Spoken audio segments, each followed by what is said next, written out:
simbahan na napakaganda dito sa amin. Kung taga Laguna kayo at hindi pa kayo nakakarating dito, pwede rin nyo isama yung mga anak nyo kasi meron ditong mga palaro, mga game, yung mga padulasan, ganon. So kung wala kayong pera, tapos may sasakyan naman kayo, kunyari ito tricycle, ganyan, pwede kayong pumunta guys. So eto, itutour namin kayo.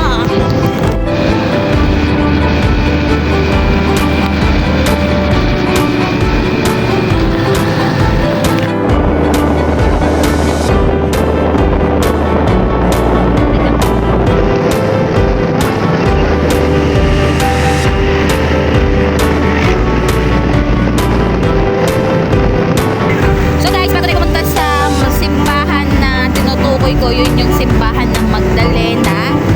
Dadalhin muna namin kayo sa Balanak Dam.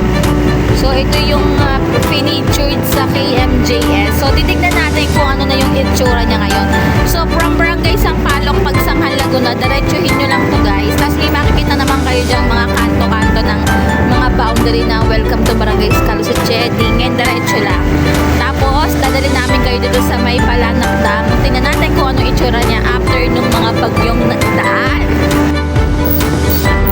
May makikita kayong this way to YL Aggregate. So ko lang kayo dito guys. Ayan, pagka diretso, yun nakikita nyo, liliko lang kayo dito. Diretso lang ulit.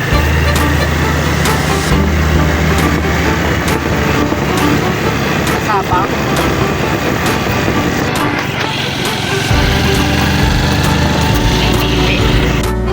So, ayan, may makita kayong ganyan guys. May tindahan. And then, liliko kayo. Ayan. Purokwan. Nakalagay. Barangay Ilog, Purokwan. And, dadiretso kayo dyan. So, ganyan guys. Makikita nyo. Tapos may makikita kayo irrigation dyan guys. So, ang ganda na irrigation dito kasi sobrang lina. Tapos malinis ang water na yan guys.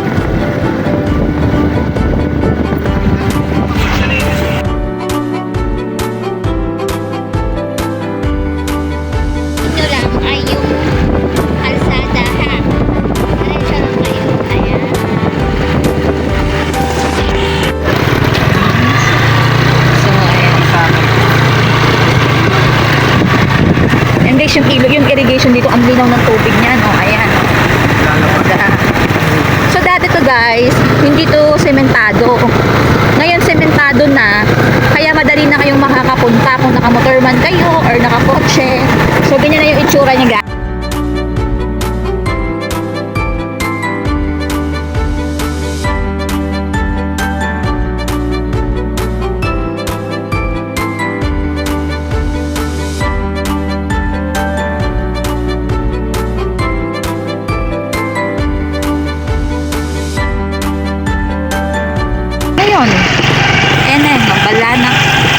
Balanak. So ito na yun guys. So ito na guys yung ating Balanak River. Ayan yung kanyang itsura ngayong January 5. So ganyan na siya. Tapos ayun, may nagpapadula sa mga bata doon. Ayan. So lalapit tayo doon. So ito yung na-featured to sa KMJS eh. So puntahan natin siya doon. Tara! So ito na guys, pumunta tayo, lalapitan natin to. Ang ganda nito guys pag summer, so malaki lang kasi yung tubig dito ngayon. So guys, sa Balana, ilog nila. So tingnan nyo, napakaganda. So hindi na ngayong summer, lalo na kapag summer, sobrang ganda nito. So, ayan siya guys, ang ganda.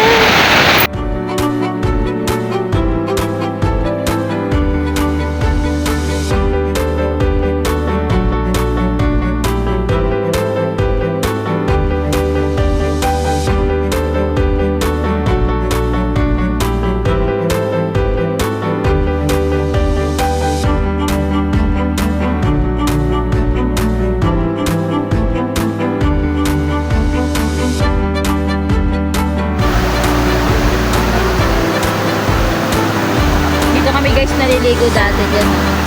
Meron dyan mga parilong. May parilong dyan yung mga kubo-kubo. May nagpipiknik dun, no? Ayan. Ganda guys. Ayun, no, may hamog siya dun, no? Breeze ng water. Ayan. Ulan.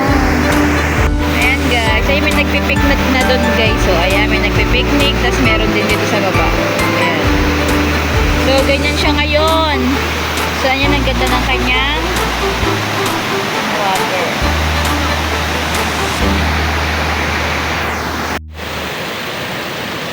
Ayan guys, marami ng taong pumupunta kasi magsuswimming sila kahit maulan. So, nagdadatingan na sila ngayon. So, ayan. Paano?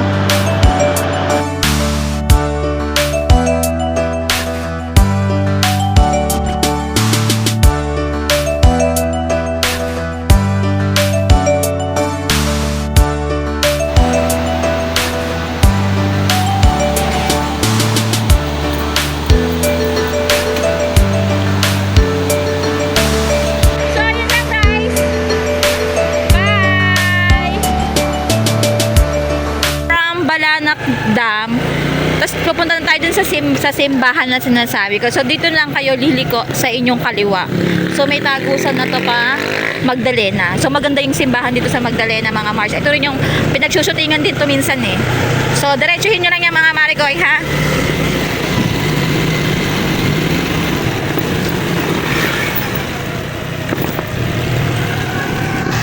Isipin ako kasi na eh. Ayan guys, oh, may palusong din, oh. Ganda. Ang ganda ng view dito. Ma-fresh ang hangin. Tapos, walang traffic. Ayan, lulusong lang kayo dyan guys. Lusong lang. Ayan. Pag makita nyo yan, dire-diretso pa din kayo mga Maricoy. Ayan, sa Purok 5. May nakikita kayo dyan landmark. Ayan, Purok 5. Diretso lang tayo mga Mars. So, eto na guys. Lalabas na tayo ng highway. Nandito na tayo sa Magdalena agad. Ayan guys, papakita ko sa inyo. Ayan, oh, sobrang ano lang. Ay naman, sobrang lapit na natin. So, kung pupunta kayo ng ano nga ba yung Balanak Dam at gusto nyo munang magsimba lalo sa Holy Week sa Semana Santa, ayan mga Maricoy, pwede kayong dumaretso sa Magdalena. Ayan o, iligo lang kayo dito pakaliwa and super lapit na natin.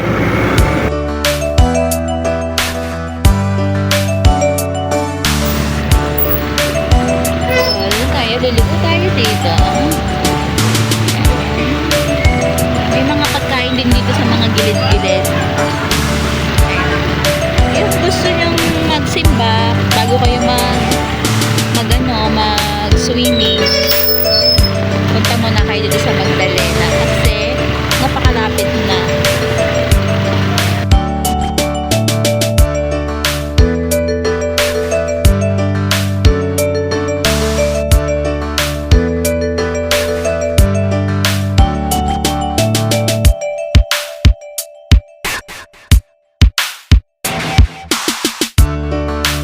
So guys, nandito tayo sa may simbahan ng Magdalena. Ayan yung kanilang simbahan na guys. So ayan, ganda dyan.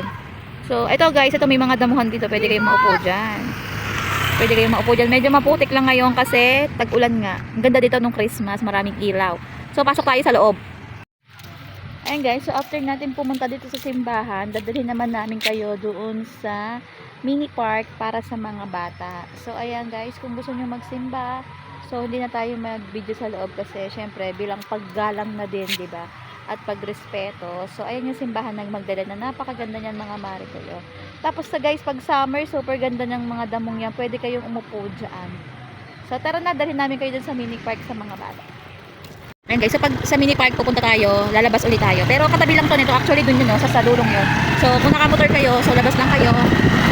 Tapos doon lang to sa kabilang bahagi lang nitong simbahan. So wala kasi dong entrance eh. May entrance doon, di ba? May entrance doon pero dahil may motor tayo, so dadalhin na natin.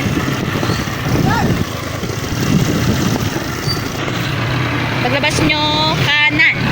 And eto na. May court, ayan yung court. Sa likod lang yun ng court. Sa likod lang ng simbahan niya mga courts. Pero kapag nakamotor kayo, ayan na yun. Ayan, may entrance na dyan, no?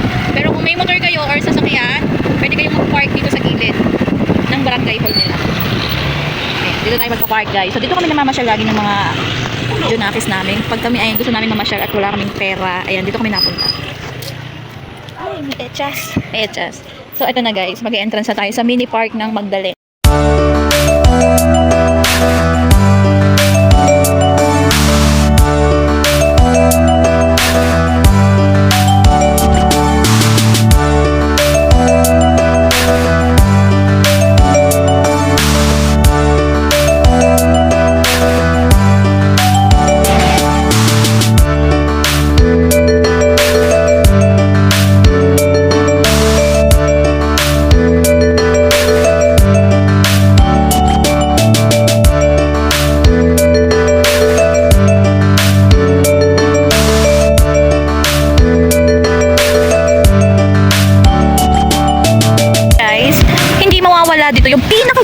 mga bata. Siyempre, ito, ayan, yung kanila padulasan. So, ayan, dami nagpapadulas dyan na bata, mga Maricoy.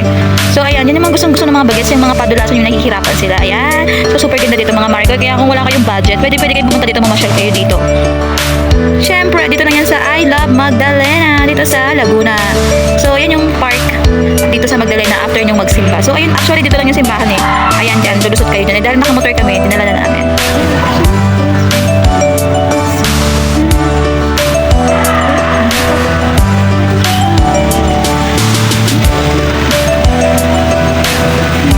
Ay! Ayan guys yung ating mini park ha. Ayan yung mini park ng Magdalena. So, kung gusto niyo mamasyal dito sa Magdalena guys, dumaretso na kayo dito. Tapos magsimba na rin kayo. Tapos tsaka kayo maligo sa Balanak. So, syempre hindi mawawala yung ating pagkain. Kaya bibili na kami ngayong kahit dahil ang lakas ng